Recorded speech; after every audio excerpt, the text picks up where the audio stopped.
सर्वप्रथम सर्वांना श्री स्वामी समर्थ.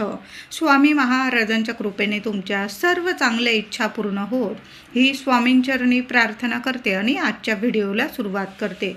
उद्या 19 मार्च 2026 गुरुवार दिवशी गुढीपाडवा आलेला आहे. चैत्र महिन्यातील शुक्ल पक्षाची प्रतिपदा तिथी म्हणजे गुढीपाडवा. ही तिथी 19 मार्चला सकाळी 6:53 सुरू होणार आहे आणि दुसऱ्या दिवशी 20 मार्चला सकाळी 4:52 ही तिथी संपणार असल्यामुळे आपल्याला गुढीपाडव्याचा सण 19 मार्च गुरुवार रोजी साजरा करायचा आहे.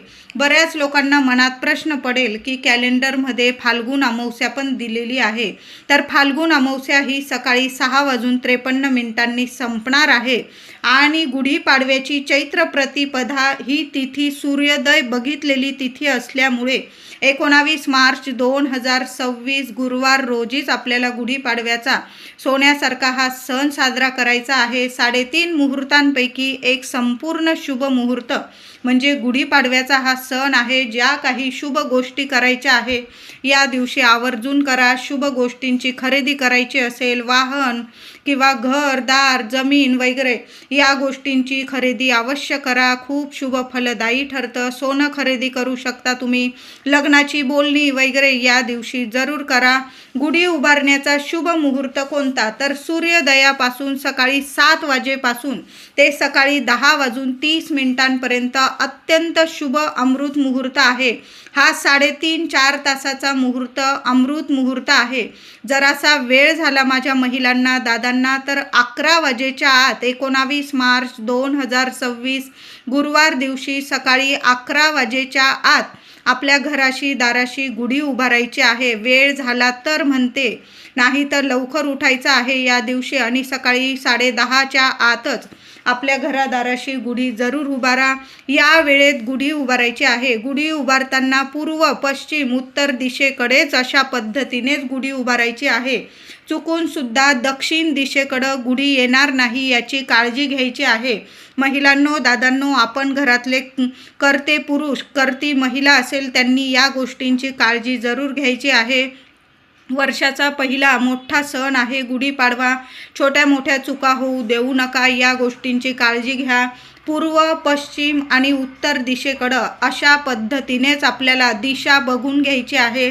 दक्षिण दिशेकडं गुढी येणार नाही अशा पद्धतीने गुढी उभारायची आहे. गुढी उभारताना लाल, पिवळा, निळा, ऑरेंज, सोनेरी, हळदी कलर, मोरपिशी असे शुभ वस्त्र खण गुढीला जरूर नेसवा. आणि स्वतःसुद्धा महिलांनो, तुम्ही ज्या साड्या नेसाल, अगदी घरातली मळकी साडी असेल 4 दिवसात वापरलेली वगैरे अशी साडी ड्रेस वगैरे या गोष्टी टाळायच्या आहे. छान छान रंग असतात, लाल, पिवळा, निळा, ऑरेंज, सोनेरी, हळदी, मोरपिशी. तुमच्याकडं ज्या रंगाच्या साड्या असतील अशा शुभ रंगाच्या लक्ष्मीनारायणांना प्रसन्न करणाऱ्या रंगांच्या साड्या स्वतःसुद्धा नेसा आणि गुढीला सुद्धा छान असा गोल्डन कलर असेल, पिवळा असेल, निळा असेल, छान छान कलरचे खण असेल किंवा साडी तुम्ही गुढीला जरूर नेसवायचा आहे. आता गुढीला लिंबाचा पाला, आंब्याची पानं, साखरेचा फुलांचा हार जरूर चढवायचा आहे. तांब्याचा किंवा चांदीचा कलश गुढीला लावायचा आहे. तांब्यावर सुद्धा हळदीने आपण जो गुढीला तांब्या पालथ्या स्वरूपात मांडतो ना, त्याला सुद्धा हळदी कुंकवाने एक स्वस्तिक काढा. तुम्ही नुसत्या हळदीने काढत असाल, हळद ओली करून त्याने स्वस्तिक काढा किंवा हळद कुंकू ओलक करा आणि स्वस्तिक काढा. स्वस्तिकच्या आजूबाजू 2-2 रेषा द्यायचा आहे. स्टीलचा पेला किंवा काचेचा पेला, तांब्या गुढीवर अजिबात लावू नका. गुढी सजवताना तुम्हाला ओम नमो भगवते वासुदेवाय नमः, ओम श्रीं क्लीं महालक्ष्मी नमः, ओम श्रीं ह्रीं क्लीं महालक्ष्मी नमः. कळालं असेल माझ्या दादांना महिलांना, आपण जेव्हा गुढी लावतो, गुढी सजवतो तेव्हा ओम नमो भगवते वासुदेवाय नमः, ओम श्रीं ह्रीं क्लीं महालक्ष्मी नमः या मंत्राचा जप आवर्जून करा. कुणाशीच बोलू नका. छान आपल्या गुढीला सजवायचं आहे आणि गुढी उभारताना या मंत्रांचा जप आवर्जून करा. गुढी उभारताना, गुढी उभी करताना ओम ब्रह्मध्वजाय नमः, ओम ब्रह्मध्वजाय नमः या मंत्राचा जप आवर्जून करा. कारण याच दिवशी ब्रह्मदेवांनी जग उत्पन्न केले. सृष्टी निर्माण केली. प्रभू श्री रामचंद्रांनी आपला 14 वर्षाचा वनवास संपवून रावणाचा वध करून याच दिवशी अयोध्या नगरीत प्रवेश केला. त्यावेळी लोकांनी गुढ्या तोरणे उभारून श्रीरामांचं स्वागत केला आणि आनंदाने गुढीपाडवा म्हणून हा दिवस साजरा केलेला आहे. गुढीची छान पंचोपचार पूजा करायची आहे. थोडंसं फुलाने किंवा एखादं तुळशीपत्र असेल त्याने गुढीवर थोडं पाणी शिंपडायचं आहे. महिलांनी दादांनी जोडीने पूजा करायची आहे. एखादा पाट मांडा, त्यावर एक नारळ किंवा गुढीसाठी तुम्ही महिलांनो ओटी भरू शकता. गुढी माता म्हणजे साक्षात लक्ष्मी स्वरूप आपण गुढी उभारत असतो. नारळ ठेवा. पहिलं एक पानाचा विडा मांडायचा आहे. प्रथम गणेशाची पूजा करायची आहे. गणपती बाप्पांची हळदी कुंकू फुलं अक्षता दुर्वा अर्पण करून एक सुपारी मांडून गणपतीची पूजा करा. एक नारळ किंवा तुम्ही ओटी ठेवत असाल गुढीजवळ एका पाटावर, तिथं पाटावर ती गुढीसाठी ओटी ठेवू शकता. दुसऱ्या दिवशी ती ओटी किंवा संध्याकाळी एखादं देवी मंदिर असेल घराजवळ, ती ओटी देवी आईला अर्पण केली म्हणजे साक्षात लक्ष्मी मातेला आपण ती ओटी अर्पण करत आहोत. कारण चैत्र प्रतिपदा आहे. तुम्ही जर अशा पद्धतीने गुढीजवळ जरी ओटी ठेवली आणि नंतर ती ओटी एखाद्या देवी मंदिरात अर्पण करून आला ना, तर चैत्र नवरात्रीचं संपूर्ण फळ महिलांनो तुम्हाला मिळणार आहे. म्हणून गुढीजवळ ओटी ठेवा किंवा देवघरात जरी ओटी ठेवली, नंतर एखाद्या मंदिरात देऊन आला किंवा ती ओटी तुम्ही स्वतः वापरली तरीही चालेल. गुढीची हळद कुंकू फुलं अक्षता वाहून पूजा करायची आहे. त्याचबरोबर गुढीला नैवेद्य दाखवायचा. प्रथम देवांना नैवेद्य दाखवा, नंतर गुढीला नैवेद्य दाखवायचा आहे. घराजवळ गोमाता असेल, गोमातेला सुद्धा गाईला सुद्धा ताजी पुरणाची पोळी तूप लावून किंवा तुम्ही श्रीखंड पुरीचा बेत केलेला असेल तर श्रीखंड पुरी खाऊ घाला. गोड खीर असेल, एखाद्या चपातीवर थोडीशी खीर घ्या आणि खीर चपाती गाईला खाऊ घातली तुम्ही तरीही चालेल. नंतर आपण जेवायचं आहे. प्रथम या गोष्टी गुढीपाडव्याला आवर्जून करायच्या आहे. गुढीपाडवा नवीन मराठी वर्षाची सुरुवात, वर्षाचा पहिला दिवस. लवकर उठायचं आहे. ब्रह्ममुहूर्तावर उठा आणि गुढीपाडव्याच्या दिवशी आंघोळीच्या पाण्यात एक वस्तू टाकायची आहे. ती म्हणजे कडुलिंबाची किमान 5 पानं तरी प्रत्येकाच्या आंघोळीच्या पाण्यात. हा उपाय वेगवेगळा करा. आईने तेच पाणी घेतलं, मुलांनी तेच पाणी, असं करू नका. प्रत्येकाला किमान 5-5 पानं तरी गुढीपाडव्याच्या दिवशी कडुलिंबाची पानं आंघोळीच्या पाण्यात टाका. कारण प्रत्येकाचे ग्रहमान हे वेगवेगळे असतात. प्रत्येकाने आंघोळीचा हा उपाय वेगवेगळा करायचा आहे. थोडं गंगाजल असेल, गंगाजल टाकायचं आहे. थोडंसं तिळाचं तेल असेल तुमच्याकडं, 2 थेंब तिळाचं तेल टाकू शकता. नसेल तुमच्याकडं फक्त कडुलिंबाची पानं टाका 5 आणि थोडं गंगाजल टाकायचं आहे. आता गंगाजल पण नाही, थोडंसं 2 थेंब गोमूत्र जरी टाकलं ना तुम्ही तरीही चालेल. या पाण्याने आंघोळ करायची आहे. लहान लेकरांपासून मोठ्या व्यक्तींपर्यंत हा आंघोळीचा उपाय जरूर करायचा आहे. त्यानंतर महिलांनो घरदार स्वच्छ करा. घरात सुद्धा एक पाणी शिंपडून द्यायचं आहे. थोडं पाणी घ्या, आंघोळीनंतर हा उपाय करा. थोडं पाणी घ्या, त्यात हळद टाका, एक कापराचा तुकडा बारीक करून टाका, गुलाबजल टाका, गंगाजल टाका, गोमूत्र टाका. सगळं पाणी मिक्स करा. एखादं तुळशीपत्र किंवा फुलाच्या साहाय्याने संपूर्ण घरात, उंबरठ्यावर, अंगणात हे पाणी शिंपडून द्यायचं आहे.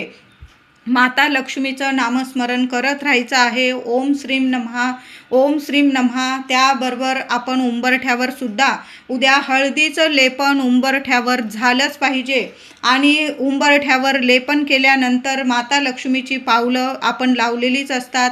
उंबरठ्याची हळद कुंकू माता लक्ष्मीच्या पावलांची पूजा करायची आहे. हळद कुंकू फूल वाहून दोन्ही साईडला एक एक का होईना झेंडूची फुलं आवर्जून ठेवायचं आहे. बघा, आपला उंबरठा म्हणजे आपल्या घराची लक्ष्मण रेषा असते आणि आपला उंबरठा चैत्र प्रतिपदा गुढीपाडव्याच्या दिवशी असा सजवून ठेवला, पवित्र करून ठेवला तर माता लक्ष्मी धावत आपल्या घरात येते आणि कायमची स्थिर स्वरूपात वास करते.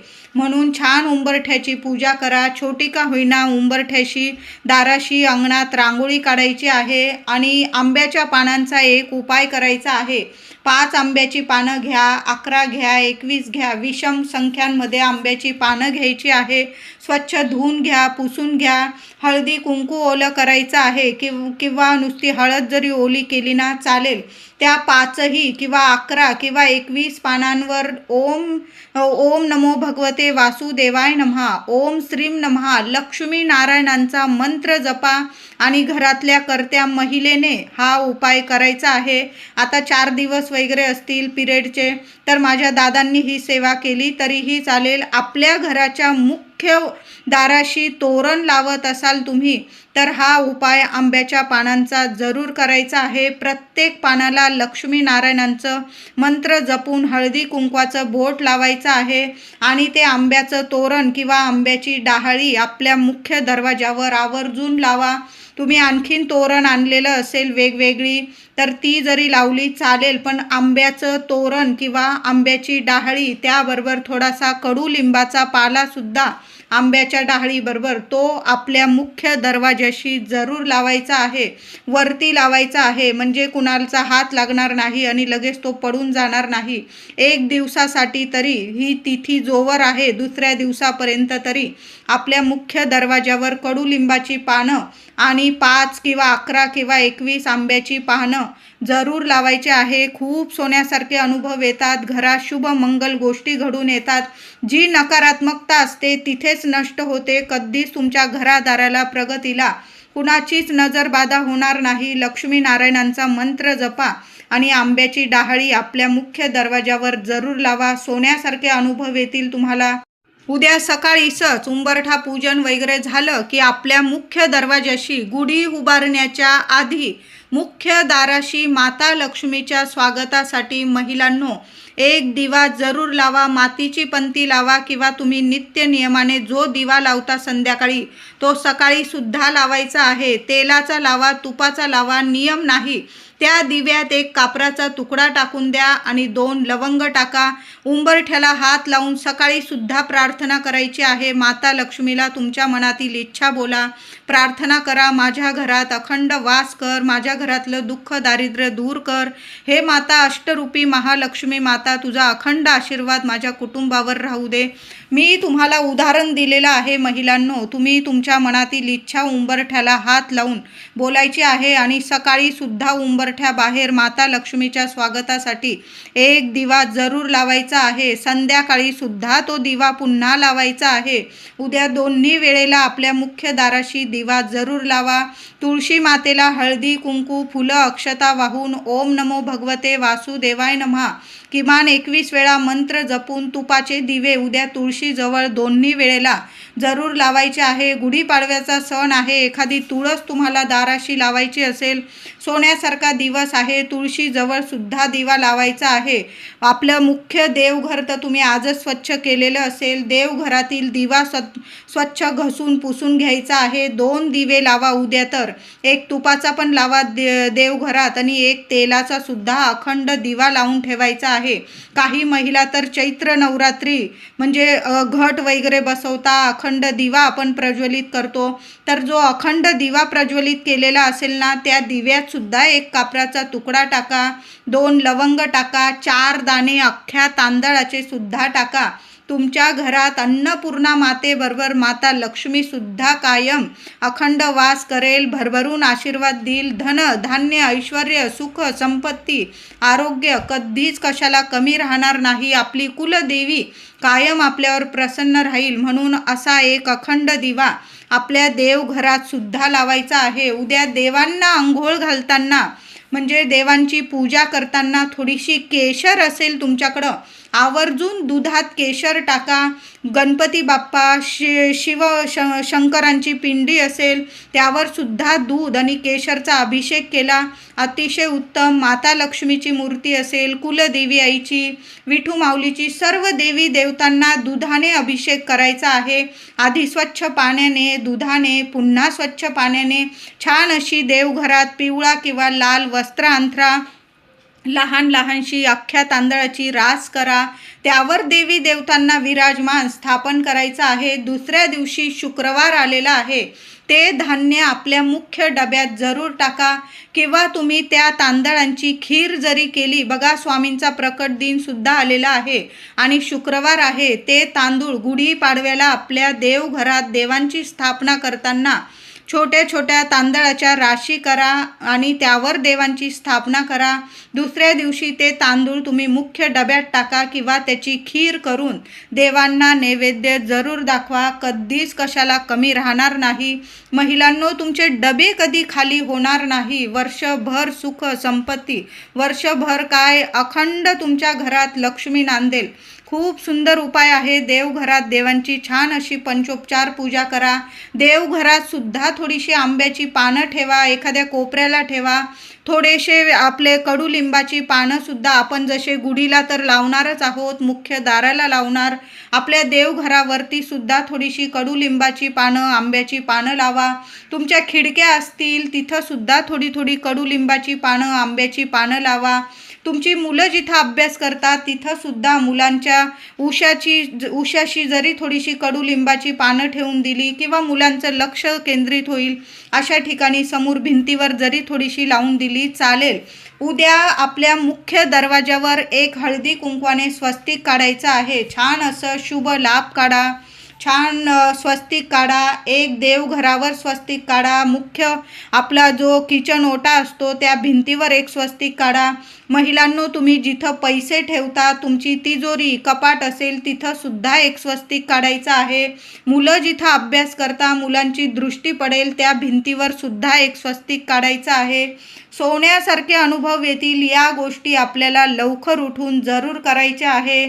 उद्या माता लक्ष्मीच्या मूर्तीवर सकाळी किंवा संध्याकाळी कुंकुमार्चन जरूर करा. तुमची कुलस्वामिनी असेल, तुम्ही घट बसवलेले असतील किंवा नसतील, 9 दिवस आपल्याला 19 मार्च ते 27 मार्च असं 9 दिवस रोज देवी आईच्या मूर्तीवर, श्रीयंत्रावर, फोटोवर किमान 11 वेळा तरी ओम श्रीम नमः, ओम कुलदेवताय नमः, तुम्ही ज्या मंत्रांचा जप करता मंत्र जपत देवी आईला कुंकुमार्चन जरूर करा. नंतर ते कुंकू नीट सांभाळून ठेवा.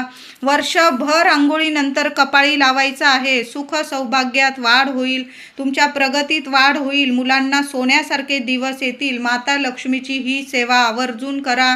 उद्यापासून 27 तारखेपर्यंत रोज ही सेवा करा. महिलांनो, उद्या विष्णू सहस्त्र नामावली आपल्या घरात यूट्यूबवर जरी ऐकलात सकाळी संध्याकाळी चालेल.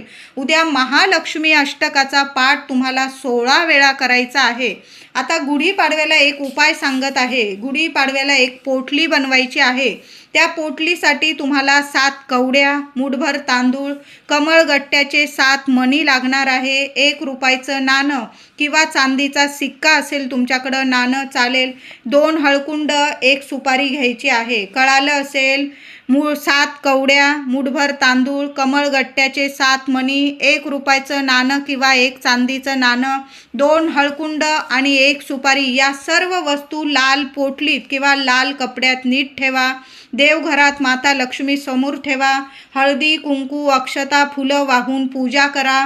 16 वेळा महालक्ष्मी अष्टकाचा पाठ करा आणि 1 वेळा श्रीसूक्त पठण करायचं आहे तुम्हाला. या वस्तू लाल कपड्यात नीट बांधून घ्या. धूप दीप ओवाळून घ्यायचं आणि घराच्या मुख्य प्रवेशद्वारावर आतून वरती बांधून द्यायचं आहे. लक्ष्मी प्राप्तीसाठी हा उपाय एकदम बेस्ट आहे. जरूर करा. वर्षभर पैशांची आवक वाढेल. या उपायामुळे कधीही घरात पैशांची कमतरता भासणार नाही. बघा, खूप सुंदर उपाय आहे. अशी पोटली बनवून लाल कपड्यात जरी या वस्तू बांधल्या आणि माता लक्ष्मीची सेवा करून या वस्तू आपल्या मुख्य दरवाज्यात जरूर बांधून द्या. तुम्हाला एखादा नारळ बांधायचा असेल, नारळ घ्या, एक विडा ठेवा, हळद कुंकू फुलं वाहून त्या नारळाची पूजा करून लाल कपड्यात बांधून तो नारळसुद्धा तुम्ही आपल्या घराला रक्षण कवच म्हणून आणि लक्ष्मी प्राप्तीसाठी ही लाल पोटली आवर्जून मुख्य दारात, मुख्य वरती घराच्या दाराशी वरती जरूर बांधून द्या.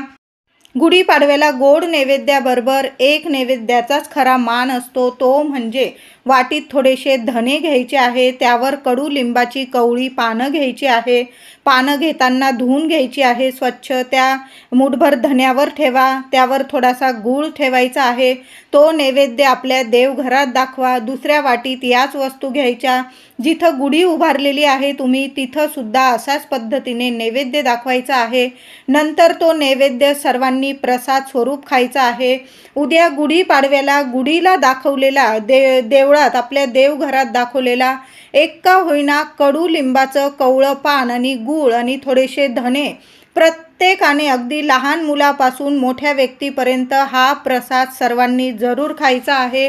वर्षभर आरोग्यदायी राहाल. तुमच्या घराच्या प्रगतीला, तुमच्या घरातील पैशांना, लक्ष्मीला कधीच कुणाची नजरबाधा होणार नाही. घरात गोडावा निर्माण होईल. म्हणून हा नैवेद्य उद्या जरूर दाखवायचा आहे. उद्या हळदी कुंकवाचं स्वस्तिक मुख्य दरवाजावर काढा, देवघरावर काढा, आपला किचन ओटा असेल तिथं काढा, तुम्ही जिथं पैसा ठेवता तिथं सुद्धा हळद किंवा हळद कुंकू ओलं करून स्वस्तिक जरूर काढायचं आहे. त्याचबरोबर उद्या तुळशीला सुद्धा हळदी कुंकू फुलं अक्षता अर्पण करून पूजा करायची आहे. माता अन्नपूर्णेची मूर्ती असेल तुमच्या घरात, देवघरात छान असा अभिषेक करून घ्या आणि माता अन्नपूर्णेला धान्य अर्चन करायचं आहे. 5 प्रकारचं धान्य घ्या, 7 प्रकारचं वाटीत किंवा ताटलीत माता अन्नपूर्णेची मूर्ती ठेवायची आहे तांदळावर आणि माता अन्नपूर्णेला धान्य अर्चन करायचं आहे. ओम अन्नपूर्णाय नमः, ओम अन्नपूर्णाय नमः या मंत्राचा जप करा. माता अन्नपूर्णाच्या खांद्यापर्यंत येईल एवढं तुम्हाला धान्य अर्चन करायचं आहे. त्याचबरोबर उद्या गुढीला एक वस्तू बांधायची आहे, ती म्हणजे लाल पिवळा कलावा. 5 वेढे तरी गुढीला जरूर तो लाल पिवळा कलावा जो आपण बांबू घेणार आहोत गुढीला, म्हणजे जी काठी घेणार आहात त्या काठीला जरूर 5 वेढे कलाव्याचे बांधायचे आहे.